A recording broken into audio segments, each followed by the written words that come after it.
大家好，我係傑特，繼續開箱報告。今次主角就係 AirPods Pro 3。本來咧我就諗住11月先買嘅，因為 Apple Store 佢本身未有現貨或者細批，但係唔知算係好彩定唔好彩啦。咁啱好我去到我見到 Apple Store 又有現貨，咁你有現貨咁啊忍唔住手買咗落嚟啦。同埋當時佢已經話咗啦，iOS 26.1支援中文嘅自動翻譯，咁啊當新玩具玩啦，咁啊買咗忍唔住手買咗落嚟。嗱，第二代、第三代咧，其實個差別就唔係好大嘅，出面嘅測試嘅報告都有咗噶啦。咁我亦都唔想淨係做咩開箱報告，所以我就用咗成個禮拜時間，就真係實用落去，當係一個送咗叫長時間測試啦，睇下實際上點啦。嗱，首先比較外表先，嗱呢個就第二代，我2年前買嘅，有兔仔 logo 嘅，呢個第三代，嗰一方面咧就冇分別嘅，基本上。唯一嘅差別就係第二代咧，後面就有個連線掣，三代就冇嘅。同樣佢有個穿手整嘅扣。至於外形方面，嗱比較下啦。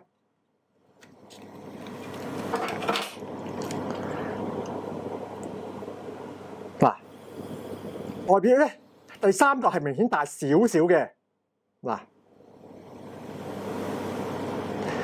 個耳及環形咧，第二代咧就圓形，第三代咧就採用咗類似Bose 嗰隻橢圓形嘅設計，但係比較穩。主要係其實外表咧就真係似呢度嘅。如果你淨係戴喺隻耳仔上面咧，你睇唔出分別嘅。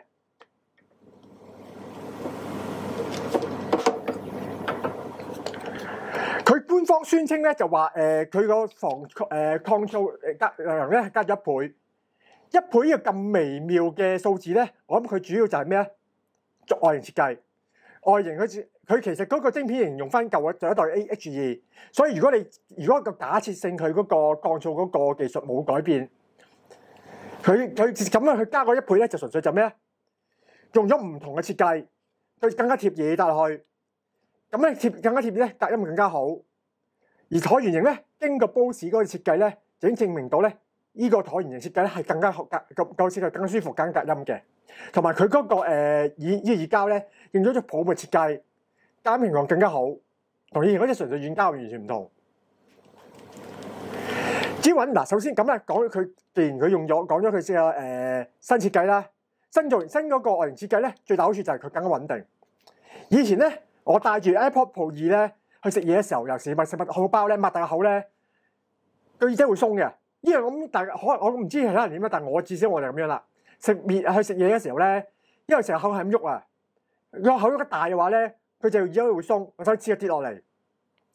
AirPods Pro 3咧會鬆，但係佢就唔冇咁嚴重。你只係個感覺上有少少移位嘅啫，唔會話成個甩咗落嚟嘅。但係 AirPods Pro 2我試過幾次啦，食下嘢甩咗落嚟，好似冇跌落碗面嗰度嘅啫。AirPods Pro 3就冇呢個問題，呢個係我覺得佢呢代最大嘅優點，佢個設計更加好，更加貼耳。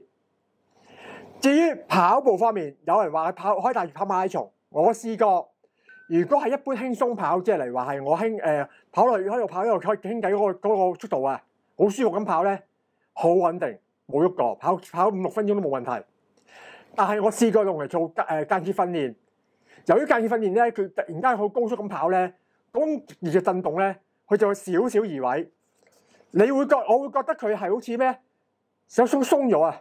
你會忍唔住想教佢激烈落嚟。喺激烈運動嘅話咧，呢個會比較麻煩。但係如果你話係純粹叫做咩，朝頭早冇壓力，一路聽住呢個歌，一路喺運動場跑幾個圈嘅話咧，絕對冇問題。但係如果你話諗住真係攞嚟做跑馬拉松或者做高強度訓練嘅話咧，你買翻有耳扣或者耳扣嗰啲耳機，或者好似 Jabra 啊 Active 嗰種專門針對跑步用嘅設計咧，會穩陣好多。嗰啲真係冇疑惑啦。嗰個 Jabra Active 8咧，我戴住咧跑咁耐都未試過鬆嘅。但係呢個就算我跑間歇訓練就唔係好得。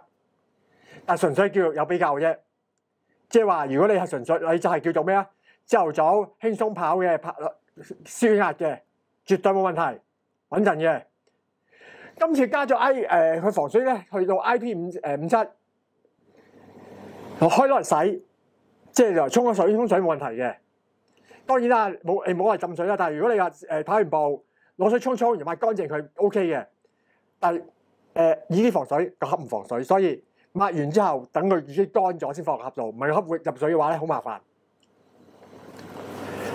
嗱 AirPods Pro 3佢呢個最大其實最大嘅賣點唔係聲音，佢聲好咗，啲人話聲好咗，我覺得純粹係咩隔音好咗，設計好咗，令佢聲更加集中，得音好咗，係呢樣嘢啫。我假設佢冇改嗰個單元設計啦，佢主要聲好咗，純粹係因為佢嗰個耳機嘅設計好咗，啲聲更加啲聲漏音少咗，啲聲更加好。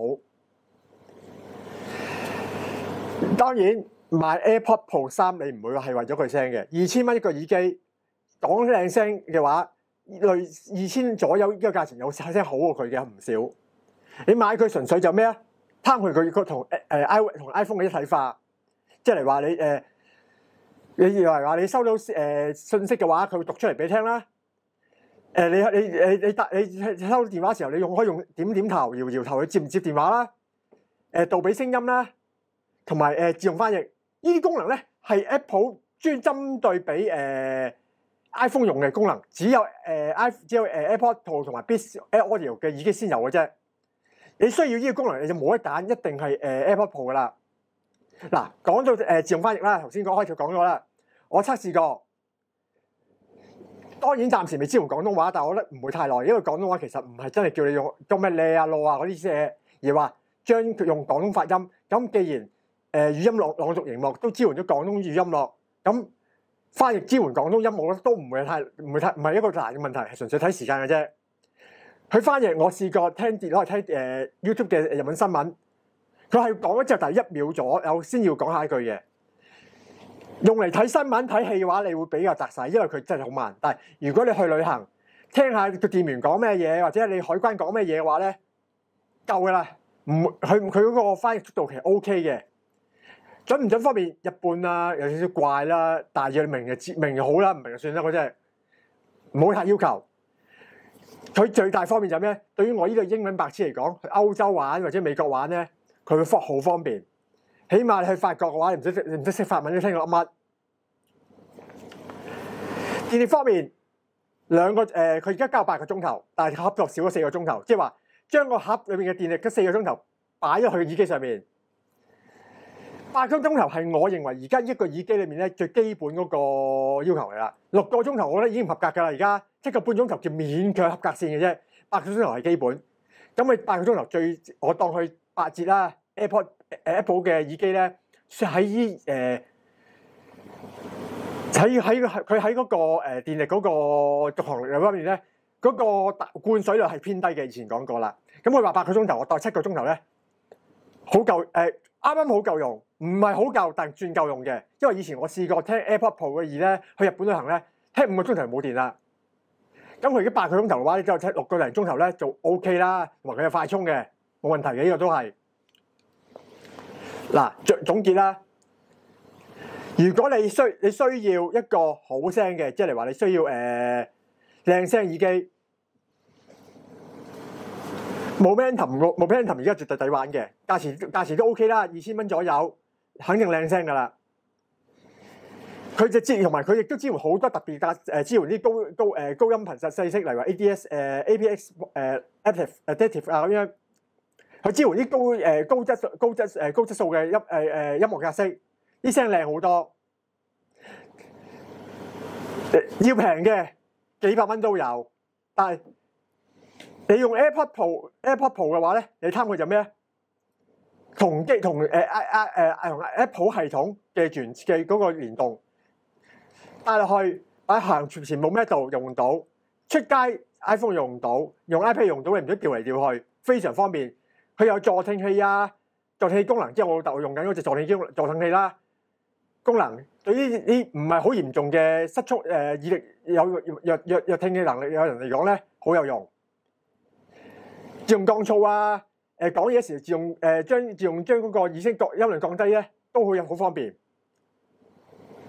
即係個非常之叫做你用 Apple 用家嚟講咧，走唔甩嘅。幾乎去到就咩啊？如果你想發揮個 iPhone 嗰個原生系統個優勢嘅話咧，AirPods Pro 3咧唔要咁講 ，AirPods 系列咧，你一定走唔甩㗎，點都買一個更新㗎啦。咁當然你買 AirPods Pro 2都得，但係有新嘅梗唔好買舊㗎啦。我從來都係咁講，尤其是買科，尤其是你 iPhone 呢樣 iPhone AirPods Pro 嗰邊，佢新舊嘅意識一樣，你長2個鐘頭梗好，長2個鐘頭好嘅。好啦，咁今次大致上講係差唔多㗎啦。咁下次咧，我哋而家就猶豫緊，好唔好買Sennheiser 嘅 HBD 630？而家出面嗰個流傳價就4900，4000係黐線嘅，4000就算係我都唔捨得買。但係咧，如果美國嗰個499美元嘅話咧，咁大致上就43980，呢個就同上一代 Momentum 3 Wireless 咧出嗰時價錢一樣嘅。咁如果43980即係4000蚊嘅話咧，我就會考慮下。但反正 AirPods Max 啊都4000頭啦，呢個價錢大耳機嚟講掂嘅。但係我就睇下出面啲白老鼠啊、評測報告差成點啦。佢就話佢能夠走翻HD 8系列嘅音色，呢個係對於作為 HD 系列嘅 fans 嘅我嚟講咧極吸引。好啦，咁今集到此為止啦。係啊，下一集可能我都走去淘寶咧，雙11買啲垃圾翻嚟試嘅。好，下一集再見，拜拜。